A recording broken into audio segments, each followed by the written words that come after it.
کہ شادی جب ہونے لگتی ہے تو اکثر ماں باپ بیٹی کو یہ نصیحت کرتے ہیں کہ بیٹی اپنا گھر بار وہاں سنبھالنا، جو کہیں ویسا کرنا اور سب کچھ برداشت کر لینا، بس وہیں پہ اپنی زندگی گزارنا، ماں باپ کی عزت رکھنا اور واپس مت آنا، اس گھر میں ہی آپ گزارا کرنا، جو کہ میرے خیال سے ایک غلط بات ہے، کیونکہ اگر بیٹی کے ساتھ زیادتی ہوتی ہے یا کچھ ہو جاتا ہے تو ماں باپ کو چاہیے کہ وہ بیٹی کے لیے کھڑے ہوں، اس کا خیال کریں۔ آپ نے بیٹی دے دی ہے، ماری نہیں ہے، مارنی دی ہے آپ نے اپنی بیٹی، آپ نے دی ہے، کسی کو شادی کی ہے، اگر وہ آپ کی بیٹی کو صحیح سے نہیں رکھ سکتا واپس دے جائے آپ کی بیٹی کو، آپ پہلے کی طرح اس کی خیال رکھ سکتے ہیں، ایسا نہیں ہے۔ اور اب تو منصور وقت یہ کہ بیٹیاں ماشاءاللہ سے بہت سمجھدار اور اچھا کما لیتی ہیں، اپنے پیروں پہ کھڑی ہوتی ہیں، تو آج کل کا تو ویسے بھی یہ زمانہ نہیں ہے، لیکن اگر میں اس زمانے میں ہوتی جس زمانے کی یہ باتیں ہیں جو لوگ کرتے ہیں، تو میں اپنے داماد سے یہ کہوں گی کہ بیٹا اگر آپ کو میری بیٹی میں خامیاں نظر آتی ہیں، آپ اس کے ساتھ نہیں رکھ سکتے، تو اب وہ میری بیٹی آپ مجھے واپس کر دیں۔ جب آپ یہ کہتے ہیں کہ بیٹی وہیں پہ رہ جانا، تو آپ بیٹی سے سارے حقوق اپنے واپس لے رہے ہیں، جو نکاح نامے پہ اس کے حق ہیں لکھے ہوئے۔ نکاح نامے پہ ایک کلوز ہے جس میں لڑکی کو بھی اتنا ہی حق دیا گیا ہے طلاق کا جتنا کہ لڑکے کو ہے۔ ہوتا کیا ہے کہ جو لڑکی کا کلوز ہے نا، اس کو خالی چھوڑ دیا جاتا ہے، اس کا حق مار دیا جاتا ہے، اس پہ لکھا ہی نہیں جاتا کہ اس کی کوئی کنڈیشن نہیں، اس کو حق حاصل ہے۔ لڑکے کا لکھا جاتا ہے، لڑکی کا سائن لیے جاتے ہیں، اس سے قبول لیا جاتا ہے، جبکہ یہ بالکل غلط ہے۔ تو میں یہ بات آج کل کے ماں باپ سے کہنا چاہتی ہوں منصور، کہ لڑکیوں کو اپنا نکاح نامہ، میرج سرٹیفکیٹ خود فل کرنا چاہیے، بجائے یہ کہ بڑے کر رہے ہیں، مولوی صاحب یہ کہہ رہے ہیں، وہ ہو رہا ہے سب کچھ۔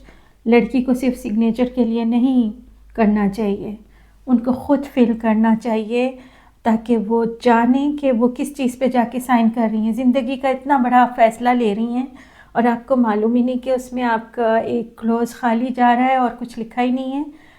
اور میں نے تو یہاں تک میں نے یہ سارا ہوم ورک کرا ہے اور میں نے بہت سارے لوگوں سے بات کی ہے اس کے بارے میں، تو بہت ساری لڑکیاں مجھے بتاتی ہیں کہ انہوں نے کوشش کی تھی منصور، انہوں نے کہا تھا کہ ہمیں خود کا، تو بجائے یہ کہ ان کو یہ حق دیا جاتا، انہیں کہا گیا کہ تم بہت بے شرم ہو، تمہیں شرم آنی چاہیے، تم اس قسم کی بدتمیزی کر رہی ہو۔ یہ بالکل غلط بات ہے، ہمیں آج کل یہ سوچنا چاہیے، یہ بچوں کا زندگی کا فیصلہ ہے، آپ اس کے ذمہ دار بعد میں خود کہتے ہیں ماں باپ کہ ہم ذمہ دار نہیں رہیں گے، تم وہاں زندگی گزارنا۔ جب آپ وہاں زندگی گزاریں گے تو اس کا میرج سرٹیفکیٹ بھی اس کو پتہ ہونا چاہیے اس میں کیا کیا لکھا ہوا ہے۔ کوئی بھی کاغذ ہو جس کے اوپر سائن کرتے ہیں، ایگزیکٹلی کرنا چاہیے کہ اس پہ کیا لکھا ہے، پہلے پڑھیں اس کے بعد سگنیچر کریں۔ اور یہ اتنا بڑا زندگی کا فیصلہ بیچاری لڑکیوں سے لے لیا جاتا ہے، ایک سگنیچر، کچھ بھی نہیں پتہ ہوتا ان کو کہ ان کے حقوق کیا ہیں۔ تو یہ سب سے امپورٹنٹ چیز ہے، طلاق کا حق لڑکی کو بھی دینا چاہیے۔ جیسے آپ کا اور میرا شادی کا جو نکاح نامہ ہے، اس پہ میرا حق میرے ماں باپ نے پورا رکھا، پورا فل کیا ہوا ہے، اور میں اس بات سے بہت خوش ہوں کہ میرے فادر نے اور جو بھی میرے بڑے تھے انہوں نے اس چیز کا خیال رکھا۔ تو آپ نے نہیں پڑھا تھا پھر؟ نہیں، اس وقت میں نے نہیں پڑھا تھا، I just trusted my father blindly جیسے اس زمانے میں سب لڑکیاں کرتی تھیں، I trusted my father۔ مگر آج جو سچویشن ہے آج کے زمانے میں، جو کہانیاں سنی ہیں، جو کہانیاں ہم اب سنتے ہیں، جو ڈیولپمنٹ ہو گئی ہیں، جو سب کچھ ہوتا ہے، اس کے بعد مجھے لگتا ہے کہ یہ غلط ہے لڑکیوں کو خود سے کرنا چاہیے. جو گزر گیا ہمارے ساتھ وہ گزر گیا. ہمارے زمانے میں ایسا کبھی ہوتا نہیں تھا, نہ کچھ بھی نہیں, مگر اب بہت ہوتا ہے. اب ایرا چینج ہو گیا, پورا زمانہ چینج ہو گیا. تو اس لیے اب ضروری ہے کہ بچیوں کو سیکیورٹی کے طور پہ خود دیکھنا چاہیے اپنی سب کچھ نا. اچھا, نکاح نامے کے بعد شادی ہو رہی ہے, ٹھیک ہے, طے کیا جا رہا ہے کہ مہندی ہوگی یا نہیں, شادی ہوگی, ولیمہ ہوگا, پورا ایک ہفتہ ایک جشن ہوگا, سہرا باندھیں گے اور سب کچھ ہوگا. تو جب طے کیا جاتا ہے شادی کا کھانا, تو شادی کا کھانا جو ہے بارات کو لڑکی والے کھلاتے ہیں, دلہن والے, اور دوسرے دن ولیمہ ہوتا ہے. ولیمہ کا کھانا لڑکے کا ہوتا ہے, ولیمہ تو اس کے اوپر واجب ہے, وہ کرے گا, سب کو کھلائے گا. تو ہوتا یوں ہے ہمارے ہاں کہ جب بارات ہوتی ہے نا, شادی ہوتی ہے, تو بارات میں جو لوگ آتے ہیں سو آتے ہیں, اور لڑکی والے اپنے جاننے والوں کو بلاتے ہیں, ان کا کھانا کرتے ہیں, اور ولیمے پہ لڑکے والے اپنے لوگوں کو بلاتے ہیں اور لڑکی والے ہوتے ہیں, سیم ٹو سیم. لیکن مجھے یہ لگتا ہے کہ یہ غلط ہے کہ لڑکی والے کیوں کھانا دیتے ہیں, مطلب مل کے کیوں نہیں کر لیتے ایک کھانا. تو مطلب جیسے لڑکی والے اور لڑکے والے دونوں شیئر کر لیں ایک کھانا, ایک ریسیپشن دے دیں ایز اے ولیمہ اینڈ شادی, اور دونوں مل کے ایک کھانا دے دیں, تو وہ ایک کافی کچھ مطلب ہیسل سے بچ جاتا ہے انسان. اپنے بھی رشتہ دار بلا لو, دوست بلا لو, وہ لوگ بھی اپنے رشتہ دار دوست بلا لیں. تو یہ جو آنا جانا ہوتا ہے نا 2-2 3-3 دن, اور اگر مہندی ہو تو 4-4 5-5 دن, اس سے انسان بچ جاتا ہے. مطلب ہے کہ اس کو سمپلیفائی کریں, سمپلیفائی کرنا چاہیے, شادی کو سمپل رکھنا چاہیے, اور ایک ہی کھانا ہونا چاہیے اچھا سا بس. مگر اکثر لوگ صرف کھانے کے لیے آتے ہیں. ہاں یہ صحیح ہے. شادی پہ کئی لوگ شاید مجھ سے اتفاق نہ کریں کہ ان کے 2-2 کھانے مطلب نہیں ملیں گے ان کو. تو یہ شادی کے کھانوں کا مسئلہ ہے, اور اس میں بھی اگر آپ چاہیں تو مل کر اس کو سمپلیفائی کر سکتے ہیں. شادی کو سمپلیفائی کریں. جو پیسہ آپ لوگوں کو کھلا پلا کے خرچ کر رہے ہیں, جو ان کو دے کھانا, کسی کو کوئی خوش نہیں جاتا ہے شادی سے.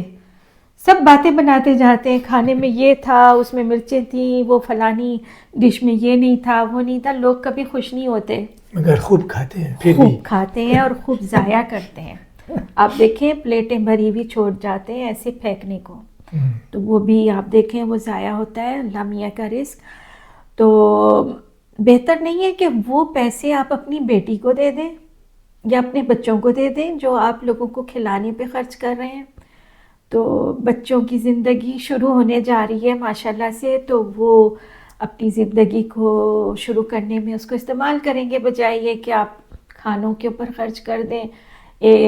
اگر میٹھے ہیں تو 10 ہیں, اور اگر پلیٹس ہیں جو بڑی ڈشز ہیں تو وہ بھی 10 ہیں, 10 طرح کے سٹارٹر ہیں اور 10 طرح کی چیزیں ہیں. تو اس کی بجائے آپ سوچئے آپ کے بچوں کی زندگی کی شروعات ہے, وہ شروع کرنے جا رہے ہیں, آپ ان کے ہاتھ پہ رکھیے, لو بچوں اپنا خرچ کرو.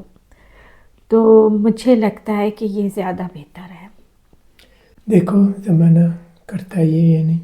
اور دوسری بات ہے, یہ تو پاکستان کی بات ہے, یہاں کے بچے تو ماں باپ کو کرنے ہی نہیں دیتے. وہ کہتے ہیں کہ ہم خود اپنا بوجھ اٹھائیں گے, آپ کیوں اٹھائیں گے. ماں باپ اگر شوق سے کرنا چاہیں تو وہ کرنے دیتے ہیں, اور کئی بچے بالکل پسند نہیں کرتے کہ ماں باپ فائننس کریں ان کی شادی کو. تو خیر یہ تو یہاں کا ہے, میں پاکستان کی بات کر رہی تھی, انڈیا کی بات کر رہی تھی. تو جناب شادی ہو گئی, مبارک ہو آپ کو. شادی کے بعد سب سے پہلے کیا چیز آتی ہے, میاں بیوی کی انڈرسٹینڈنگ. تو میرا سوال ہے کہ میرج لائف میں میاں بیوی کی انڈرسٹینڈنگ کی کیا امپورٹنس ہے؟ بہت امپورٹنس ہے, اس کے بغیر تو نہیں چلے گی شادی. اور یہ مشکل ہوتا ہے کہ جب ایک دوسرے کو نہیں زیادہ جانتے ہیں تو یہ تو آہستہ آہستہ آتا ہے. ارینج میرج میں ایون دو لو میرج بھی ہوئی ہے تو اصل چیز تو شادی کے بعد کھلتی ہے ساری. اصل کبھی کبھی بالکل دنیا بدل جاتی ہے شادی کی. تو شادی سے پہلے آپ کی محبوبہ نظر آ رہی ہوتی ہے، وہ بیوی بن کے بالکل بدل جاتی ہے، اور وہی شوہر جو ہے وہ اس کی وہ بھی اس کی بھی آنکھیں بدل جاتی ہیں. تو لو میرج ہو یا ارینج میرج ہو، شادی کے بعد انڈرسٹینڈنگ کی بہت امپورٹنس ہے. تو انڈرسٹینڈنگ کیسے پیدا کی جائے؟ ایک دوسرے کو سمجھ کے سن کے ایک دوسرے کو. ہم لوگ سنتے نہیں ہیں، ہم صرف بولتے ہیں. تو پہلی چیز ہے آپ دوسرے کی پوری بات سنیں، اس کو سمجھنے کی کوشش کریں اور یہ سوچیں کہ اس کے پوائنٹ آف ویو سے وہ کیا آپ کو کہہ رہا ہے یا کہہ رہی ہے. یہی ہے نا انڈرسٹینڈنگ. جب آپ نہیں سمجھیں گے اس کی بات کو، سنیں گے نہیں، یہ شوہر کے لیے بھی ہے اور بیوی کے لیے بھی ہے کہ آپ ایک دوسرے کو جب نہیں سنیں گے، اس کو سننے کے بعد سمجھیں گے نہیں، اس کے شوز میں نہیں جائیں گے اور اس کی وہ نہیں پوائنٹ آف ویو کو نہیں انڈرسٹینڈ کریں گے تو پھر مشکل ہو جاتا ہے. وہ کیسے کیا جائے اس کو؟ بس یہی ہے کہ سب کچھ شیئر کرنا چاہیے. ہاں، اور ایمانداری اور سب سے بڑی چیز ہے. آنیسٹی، آپ کے ریلیشن میں آنیسٹی ہونی چاہیے. آپ ان سے ایک دوسرے کے ساتھ کچھ چھپائیں نہیں، اور اگر آپ کچھ بتائیں تو دوسرے کو انڈرسٹینڈ کرنا چاہیے، اس پہ اس کو ریئیکٹ نہیں کرنا چاہیے. فیصلے بھی لینے چاہیے. فیصلے بھی ساتھ لیجیے. ساتھ لینے چاہیے. کبھی یہ ہوتا ہے کہ بیوی کو جیسے فائننس بالکل نہیں آتا ہے تو اس کو سکھانا چاہیے. بالکل. یا میاں کو کھانا پکانا نہیں آتا ہے تو اس کو بھی سیکھنا چاہیے. اس لیے کبھی ایسے زمانہ پیدا ہوتا ہے کہ بیوی بیمار ہے تو کیا ہوگا. ایگزیکٹلی. تو پاکستان میں تو اور سچویشن ہوتی ہے، ادھر اور ہے، مگر یہی ہے کہ سارے جو پاکستان میں تو میڈز ہوتی ہیں بھئی، ایک ایک کام کے لیے، برتن دھونے کے لیے، کپڑے دھونے کے لیے، کھانا پکانے کے لیے. مگر گھر کے فیصلے وہاں پہ تو اور ہی بات ہے کہ گھر کے فیصلے ساتھ مطلب ڈسکس کرنے چاہیے، صرف ایک کو نہیں لینے چاہیے. ایگزیکٹلی. تو جب تک آپ ساتھ نہیں کریں گے، اور اس کے بعد بات آتی ہے جوائنٹ فیملی سسٹم. تو پہلے ہوتے تھے جوائنٹ فیملی سسٹم، اب تو ختم ہو رہے ہیں، لیکن مجھے لگتا ہے کہ یہ میوچل انڈرسٹینڈنگ کی وجہ سے ہوتے ہیں، اور اس کے فائدے بھی ہیں، نقصان بھی ہیں، دونوں چیزیں ہیں.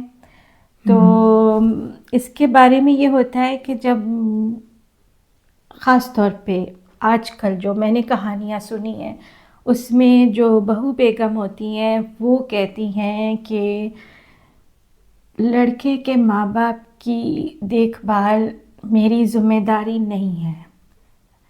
ایک مولوی صاحب نے پتہ نہیں کس نے کہہ دیا کہ بہو کے اوپر کوئی فرض نہیں ہے کہ وہ لڑکے کے ماں باپ کی خیال رکھے یا خدمت کرے یا ان کو سنبھالے. تو اس کے بعد سے ساری بہویں اب یہ کہتی ہیں کہ یہ ہماری ڈیوٹی نہیں ہے کہ ہم وہ کریں. صحیح بات ہے، ان کی ڈیوٹی نہیں ہے، یہ لڑکے کی ہے کہ وہ ماں باپ کو کریں. لیکن جب آپ ساتھ رہ رہے ہوتے ہیں ایک ہی گھر میں، چاہے پورشن ہو ایک گھر میں، چاہے ایک دوسرے کی ہیلپ کرتے ہیں، تو یا تو آپ بالکل ہی ساتھ نہ رہیں، آپ بالکل علیحدہ ہو جائیں. تو نارملی یہ ہوتا ہے کہ کبھی لڑکی کے ساتھ زیادتی ہوتی ہے فیملی سسٹم میں، لڑکی کو کہا جاتا ہے کہ اس کو یہ کرنا چاہیے، اس کو یہ کرنا چاہیے، اور کبھی لڑکے کو کہا جاتا ہے کہ بھئی یہ تو تمہارے ماں باپ ہیں، مجھے کوئی ضرورت نہیں ہے. چاہے ماں باپ بیمار ہوں، کچھ بھی ہوں، تو لڑکی یہی بہو بیگم کہیں گی کہ ہماری ذمہ داری تھوڑی ہے یہ جو ہم ان کا خیال رکھیں. تو ادھر کیا چیز آتی ہے منصور؟ ہیومینٹی. ہیومینٹی. آپ کو سب سے پہلے ٹھیک ہے آپ نے یہ فتویٰ جاری کر دیا کسی مولوی صاحب نے، لیکن آپ یہ بھول گئیں کہ ہمیں حقوق العباد کا بھی حکم ہے. اللہ تعالیٰ نے آپ کے اوپر فرض کیا ہے ایک انسان کا دوسرے انسان پہ حق ہے، اور جب آپ ان کے ساتھ رہتے ہیں، ایک فیملی میں رہ رہے ہیں آپ، تو پھر زیادہ حق آ جاتا ہے. آپ کوئی بیمار ہے کچھ بھی ہے، چاہے آپ کا اس سے ریلیشن ہے یا نہیں ہے، مگر وہ ایک انسان ہے، آپ کو اس کی مدد کرنی چاہیے. تو یہاں پہ یہ فتویٰ میرے لحاظ سے غلط ہے. یہی میرے خیال میں یہ دیکھنا چاہیے سچویشن پہ، اور جب ضروری ہوتا ہے تو ہیلپ کرنا چاہیے. اور مجھے یہ بھی کہانی پتہ چلی کہ جب لڑکی کے اپنے والدین بیمار ہوتے ہیں تو وہ بھاگی بھاگی ادھر جاتی ہیں، ان کی خدمتیں کرتی ہیں. دس از گڈ. مگر یہ وہ کیوں نہیں سمجھتی کہ لڑکا اس حساب سے اس کو مدد چاہیے آپ کی، اور لڑکا اس کی مدد کرتا ہے، اس کے والدین کی تیمارداری میں ان کا خیال رکھتا ہے. تو جیسے وہ آپ کے ماں باپ کا خیال کر رہا ہے، آپ بھی اس کے ماں باپ کا خیال کر سکتی ہیں. اور یہ میوچل انڈرسٹینڈنگ اسی کو کہتے ہیں، مطلب ایک دوسرے کا خیال کرنا. جیسے فرض کریں کہ میں آپ سے بہت پیار کرتی ہوں، آپ مجھ سے بہت پیار کرتے ہیں، یہ زبانی تو نہیں ہے نا، یہ کبھی آپ کو پروف بھی کرنا پڑتا ہے کہ ہاں آپ کو نظر آنا چاہیے کہ آپ اس سے پیار کرتے ہیں، اس لیے آپ سے جڑا ہوا ہر رشتے سے میں پیار کرتی ہوں، آپ میرے سے جڑے ہوئے ہر رشتے کو پیار کرتے ہیں. یہ ایک میوچل پیار ہے، میوچل انڈرسٹینڈنگ ہے. یہ کیا کہ جب اپنے والدین آ گئے بہو بیگم کے تو تب تو شوہر ساتھ ہیں، اور جب شوہر کے والدین کی بات آئی تو یہ ہمارا حق نہیں ہے، ہماری ذمہ داری نہیں ہے، فتوے سنانے لگ جاتی ہیں. دس از رانگ. مطلب یہ بالکل غلط ہے. تو آپ قرآن شریف کا پڑھیں، آپ کو پتہ چلے گا کہ ایک انسان کے دوسرے انسان پہ کتنے حقوق ہیں. بہت زیادہ حقوق ہیں ہمارے ایک انسان کے دوسرے انسان پہ، اور رشتہ داروں کے تو بہت زیادہ ہیں. جوائنٹ فیملی میں بھی وہ ایک پازیٹیو بات ہے کہ اکنامکلی اس میں فائدہ ہو سکتا ہے، اس لیے کہ سارے خرچے شیئر ہوتے ہیں، ایک ہی گھر میں رہتے ہیں. تو اگر پیار ہو آپس میں. تو یہ نہیں کہہ رہے ہیں کہ وہ سسٹم غلط ہے، مگر کیئرفل رہنا چاہیے. اور ہاں نہیں مطلب اگر آپس میں انڈرسٹینڈنگ ہے، پیار ہے، اور سب سے بڑھ کے ٹالرنس ہے، ایک دوسرے کو برداشت کر سکتے ہیں، تو ہاں یہ اچھی چیز ہے اور آپ کے فائدے کی چیز ہے. اور اگر نہیں تو یہ آپ کا رائٹ ہے، آپ الگ رہیں. اب تو ویسے منصور اب جوائنٹ فیملی سسٹم ختم ہوتا جا رہا ہے، اب تو لوگ نہیں رہتے ایک دوسرے ماں باپ کے ساتھ نہیں ہوتے ہیں، سب الگ رہتے ہیں. تو اب لیکن ابھی بھی کئی علاقوں میں مطلب جوائنٹ فیملی سسٹم چلتا ہے. اگر میاں بیوی افورڈ نہیں کر سکتے ہیں اپنا اپارٹمنٹ یا گھر، تو ماں باپ کے صرف یہ بات نہیں ہوتی، کبھی کبھار ماں باپ کو بچوں کی ضرورت ہوتی ہے. وہ اتنے بوڑھے ہو چکے ہوتے ہیں کہ وہ اپنے آپ کو سنبھال نہیں سکتے، تب بچے آ کے ان کے ساتھ رہتے ہیں. دونوں طرف ہوتا ہے، کبھی بچوں کو ضرورت ہوتی ہے، کبھی ماں باپ کو، تو پھر ایک دوسرے کے ساتھ پھر رہنا پڑتا ہے اور رہتے ہیں. تو اب اپنی میرج لائف ہیپی گزاریں. ہاں چلیں ہم اپنی لائف گزارتے ہیں، آپ اپنی گزاریں، اور پازیٹیوٹی کے ساتھ گزاریں. نیگیٹیوٹی نہیں، کہ آپ کی زندگی نیگیٹیوٹی سے مشکل ہو جاتی ہے. آسان لائف ہوتی ہے جب آپ پازیٹیو رہتے ہیں. تو اسی پازیٹیوٹی کے ساتھ اپنی زندگی گزاریں. ہر مسئلے کا سولوشن ہوتا ہے. جی ہاں، ہر مسئلے کا سولوشن ہوتا ہے. اور سب سے بڑی بات ہے، جو آخری بات ہے میری، کہ آپس میں بات کیجئے، کمیونیکیٹ کیجئے. اگر آپ کو کوئی چیز پسند نہیں ہے یا کچھ آپ کو تنگ کر رہی ہے تو آپ کمیونیکیٹ کریں، ایک دوسرے کے ساتھ بات ضرور کریں. آج جب منصور میں کہتی ہوں کہ کمیونیکیٹ کریں تو کبھی کبھی بیویاں بیچاری کمیونیکیٹ ڈر کے مارے نہیں کرتی ہیں کہ میاں سے ڈانٹ پڑ جائے گی، یا وہ کبھی غصے کے تیز ہوتے ہیں. الٹا بھی ہوتا ہے، کبھی بیوی سے ڈانٹ پڑتی ہے. تو کبھی ہاں بیوی سے بھی ڈانٹ پڑ جاتی، مگر میاں تو بولنے سے باز نہیں آتے نا. پھر بھی اگر بیوی ڈرتی لیکن بیوی ہمیشہ ڈرتی ہے. اور بات نہیں، سیریسلی کئی بیویاں بیچاری اتنا ڈرتی ہیں اپنے شوہروں سے کہ وہ بات کرتے ہوئے بھی ڈرتی ہیں. اس کا کیا کریں؟ نہیں ڈرنا نہیں چاہیے، اور اگر نہیں پہلی دفعہ نہیں سمجھ میں آتا ہے یا کوئی سولوشن نہیں آتی ہے تو پھر آہستہ آہستہ وقت کے ساتھ دوبارہ آئیں اس بات پہ اور دوبارہ ایکسپلین کریں. آگے سے ڈانٹے پڑیں تو پھر کیا کریں وہ بیچاری؟ تو پھر تھوڑی دیر رک جائیں، بس مگر دوبارہ کوشش کریں. اچھا ٹھیک ہے، کیونکہ یہ بھی ہمارا معاملہ تو نہیں ہے ایسا، مگر میں نے سنا ہے بیچاری کچھ عورتیں ہیں جو بول نہیں سکتی اپنے ہسبینڈ کو کچھ بھی، وہ کافی بیچاری پریشان رہتی ہیں. تو اس کے بارے میں مجھے خیال آ گیا تھا. تو سب سے اچھا ہے کمیونیکیشن. آپ رات کو، جو ہم کہتے ہیں رات کو سونے سے پہلے دل کی بات کریں، اس کو دل میں لے کر مت سوئیں، اور اس کو بتائیں اپنے ہسبینڈ کو، ہسبینڈ بھی اپنی وائف کو بتائیں اگر کوئی بات ان کو تنگ کر رہی ہے. تو اس طرح جو ہے زندگی آسان ہو جاتی ہے. اور میں اس امید کے ساتھ یہ ختم کرتی ہوں پروگرام کہ سب کی زندگی بہت اچھی خوشحال گزرے اور سب لوگ بہت خوش رہیں اپنی اپنی زندگی میں. اس کے ساتھ اجازت چاہتے ہیں. خدا حافظ. خدا حافظ.